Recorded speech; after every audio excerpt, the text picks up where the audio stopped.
আলাইহিসসালাম দাজ্জালকে হত্যা করার জন্য বাংলাদেশে নামবে না,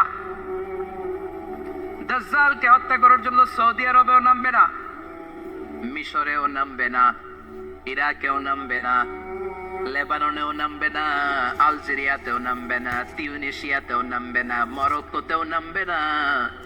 সাইয়েদনা ঈসা আলাইহিস সালাম দাজ্জালকে হত্যা করার জন্য ফিলিস্তিনের দামেস্কের জামে মসজিদের সবচেয়ে বড় মিনারার পাশে দুইজন ফেরেশতার পাখার উপরে ভর করে জামিনে নেমে আসবেন। এই জায়গাটা অনেক গুরুত্বপূর্ণ জায়গা।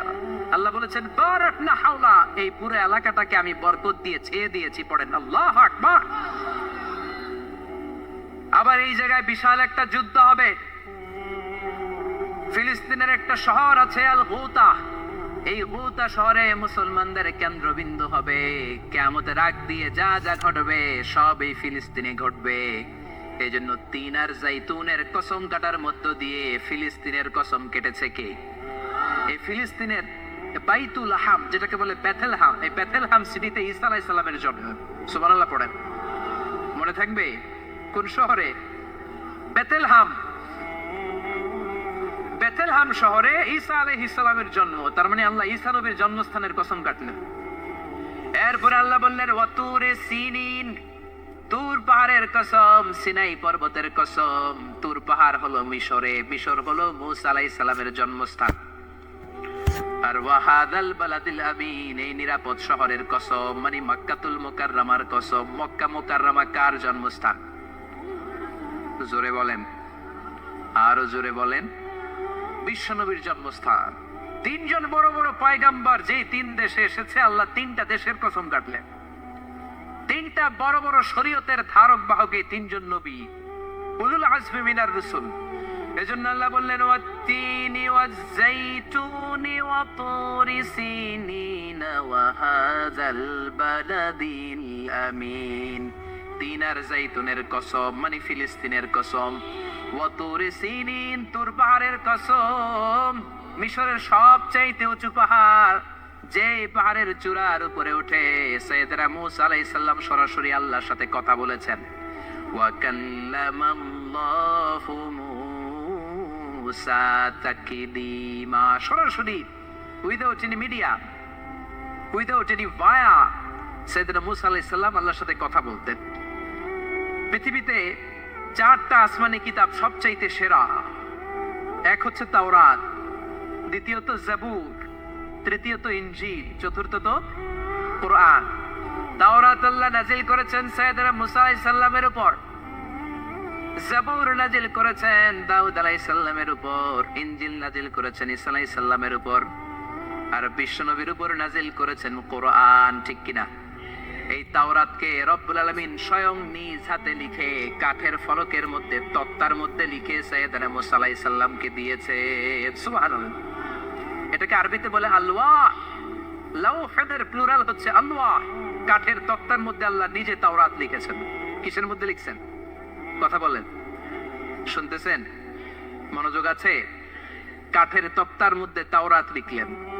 লিখে মূসা আলাইহিস সালামকে বললেন, মূসা ফিহি বুরহান, ফিহি হুদা, ফিহি হিদায়া। এই হচ্ছে তাওরাত কিতাব, আমি নিজ হাতে লিখে দিয়েছি। এর মধ্যে হেদায়েত আছে, এর মধ্যে বরকত আছে, এর মধ্যে বুরহান আছে, দলিল আছে। যাও এই কাঠের তক্তার মধ্যে লেখা তাওরাত কিতাবকে নিয়ে যাও, বনি ইসরাইলের কাছে এই তাওরাত কিতাবের দাওয়াত দাও। সাইয়েদনা মূসা আলাইহিস সালাম ছিলেন অনেক শক্তিশালী নবী।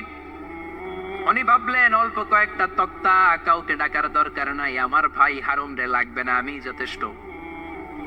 আমার ভাই হারুন রে কষ্ট করে পাহাড়ের উপরে টেনে আনার দরকার নাই, 3-4টা তক্তা আমি নিজেই নিতে পারবো, নিজেই নিতে পারবো মনে করে সাইয়েদনা মূসা আলাইহিস সালাম আল্লাহর লেখা তক্তার উপরে যে তাওরাতের ফলক, এই ফলক ধরে টান দিয়েছে উঠানোর জন্য। আল্লাহ যেহেতু কিতাব দিয়েছে নিয়ে যায়, কিন্তু কি আজীব তামাশা, তক্তা ধরে কাঁধে তুলবে তো দূরের কথা, নাড়াতেই পারে না। সুবহানাল্লাহ, আসতে বলেন। নাড়াতেই পারেন। ওনার এত শক্তি, উনি এক থাপ্পড় মেরে ফেরাউনের বাবুর্চিকে ওই জায়গার মধ্যে দুনিয়া থেকে বিদায় করেছিলেন।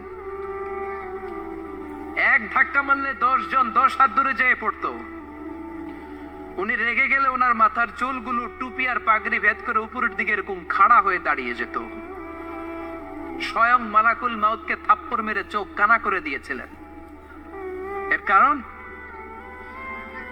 কারণ মালাকুল মাউত মানুষের সুরাতে আসছিল আর অনুমতি নেয় নাই। ঘরের মধ্যে ঢোকার আগে অনুমতির দরকার আছে না নাই? কি সুন্দর ইসলাম, হোয়াট এ প্রাইভেসি ইন ইসলাম। কত সুন্দর প্রাইভেসি ইসলাম আমাদেরকে শিখিয়েছে। আপনি ঘরে ঢুকবেন, অনুমতি নিয়ে ঢুকবেন। কার কথা? এক সাহাবী বললেন, নবী আমার ঘরে 2 ঘর। কয়টা? 2টা মাত্র রুম। এক রুমে থাকি আমি, আর এক রুমে থাকে আমার আম্মা জান। যেই আম্মা জানের বুকের দুধ খেয়ে আমি 10 মাস পেটের ভেতরে ছিলাম, 2 বছর বুকের দুধ খেয়ে বড় হলাম। আমার আম্মা জান থাকে এক রুমে, আমি থাকি আর এক রুমে। ও নবী, আমার মায়ের রুমে ঢোকার আগেও কি অনুমতি নেওয়া লাগবে নাকি? বিষ্ণু বললেন, ও সাহাবা, আতুহিব্বু আন তারাহা আরিয়ানা, do you like to see your father naked? তুমি কি তোমার মাকে নেকেড দেখতে চাও? তুমি কি তোমার মাকে উলঙ্গ দেখতে চাও? সাহাবী বললেন, কাল্লা, কখনোই না। বিষ্ণু বললেন, ইদান তাস্তাদিন, তোমার মাকে যদি উলঙ্গ দেখতে না চাও তাহলে অবশ্যই অবশ্যই অবশ্যই তোমার মায়ের ঘরে ঢোকার আগে অনুমতি নিয়ে ঢুকবা। সুবহানাল্লাহ। মায়ের ঘরে ঢোকার আগে অনুমতি নিতে হবে। তাহলে ভাইয়ের ঘরে, বোনের ঘরে, ভাবির ঘরে ঢুকাই যাবে না। ভাবির ঘরে ঢোকা যাবে? কারো ঘরে ঢোকার আগে অনুমতি নিতে হবে। এটাকে বলে প্রাইভেসি। ইসলামী প্রাইভেসিকে গুরুত্ব দেয়। কারণ আপনি হয়তো এমন একটা সময় চলে যাবেন ঘরের ভেতরে আপনার আম্মা ওই সময় হয়তো হালকা পোশাক পরে, সিম্পল কোনো কাপড় পরে শুয়ে আছে, ঠিক কিনা? ওই পোশাকে সে আপনার সামনে আসতে চায় না। আপনি যখন নক করবেন, আপনি যখন সালাম দিবেন, পারমিশন চাইবেন, সে হয়তো ওনাকে ঢেকে চাদর পরে সুন্দর করে জামাটা পরে তারপরে আপনার সামনে আসবে। চিল্লায় বলেন ঠিক কিনা? এজন্য অনুমতি নিয়ে ঢোকা ফরজ। কারো ঘরে যখন যাবেন আগে সালাম দিবেন, 3 বার সালাম দিবেন। 3 বার সালাম দেওয়ার পরে যদি উত্তর না পাওয়া যায় চলে যাবেন। কার কথা? মানতে রাজি আছেন তো? এগুলো মানি না, এই জন্যই ঘরে অশান্তি, ফ্যামিলিতে অশান্তি, চোখের হেফাজত নাই, নজরের হেফাজত নাই। এই নজরের লাগাম যদি টেনে ধরতে পারেন, ফ্যামিলির 50% সমস্যা এমনিই চলে যাবে। চিল্লা এখন ঠিক কিনা? সাইয়েদনা মুসা আলাইহিস সালামের কাছে মালাকুল মাউত, মৃত্যুর ফেরেশতা, মানুষের সুরাতে এসেছিল, অনুমতি নেয় নাই, হুট করে ঘরে ঢুকছে। দুইকা কয়, আনা মালাকুল মাউত, আমি মৃত্যুর ফেরেশতা, জিতু আন আকবাদা রূহাক, আপনার রূহ কবজ করতে আসছি। মুসা আলাইহিস সালাম দেখতেছে একদম সলিমুদ্দি। মুসা নবী দেখে কি, আর সলিমুদ্দি কয় কি, আমি মালাকুল মাউত। বেজাল আছে না নাই? সাইয়েদনা মুসা আলাইহিস সালাম দেখে দিব্যি সাধারণ মানুষ, আর সে বলে আমি তোমার রূহ কবজ করতে এসেছি। মুসা আলাইহিস সালাম রেগে গেলেন। অনেক মেজাজ ওলা নবী ছিলেন। রাগের চোটে এক থাপ্পড় দিলেন। থাপ্পড় খেয়ে মালাকুল মাউতের এক চোখ নাই। বুখারীর বর্ণনা, ফাসাক্কাহু ফাফাকু আইনা, থাপ্পড় মারলেন, চোখ শেষ। মালাকুল মাউত বাঁচার জন্য দিলেন দৌড়। এক দৌড়ে আল্লাহর আদেশে আল্লাহর আরশে চলে গেলেন। যে বলে, মাবুদ এমন নবীর কাছে পাঠিয়েছেন, আরসালতানি ইলা আবদিন লা ইউরিদুল মাউত, এমন বান্দার কাছে পাঠিয়েছে ওই বান্দা মরতে চায় না, খালি মারতে চায়। কি করতে চায়? মরতে চায় না, মারতে চায়। দেখেন কি করছে আল্লাহ। বললেন, ও মালাকুল মাউত, ভুল করছো, সালাম দাও না, অনুমতি নাও না, মানুষের সূরাতে গেছো, আর নবীও সাধারণ নবী না, মেজাজওয়ালা নবী, ঠিক কিনা? চিন্তা করে লাভ নাই, আমি কথা বলবো। সাইয়েদনা মুসাকে আল্লাহ ডেকে বললেন, ও মুসা, তুমি নাকি মরতে চাও না, খালি মারতে চাও।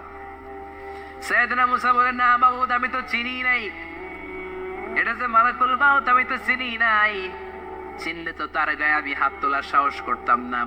আল্লাহ বললেন, ও মুসা, যাও, দাইয়াদাকা আলা মাতনি সাউর, ওই যে একটা গাভী দেখা যায়, ষাঁড় দেখা যায়, ওই গরুর পিঠের উপরে তোমার ডান হাতটা রেখে দাও। সাইয়েদনা মুসা আলাইহিস সালাম গরুর পিঠের উপরে ডান হাত রাখলেন। আল্লাহ বললেন, মুসা, তোমার ডান হাতের নিচে গরুর যতগুলো পশম, প্রত্যেকটা পশমের বিনিময়ে তোমার 1 বছর করে হায়াত আমি বাড়িয়ে দিলাম। মরতে যখন চাও না, মারতে যখন চাও, আরো কয়েক বছর মারো, হায়াত আমি বাড়িয়ে দিলাম। মুসা আলাইহিস সালাম বললেন, আল্লাহ সুম্মা মাযা,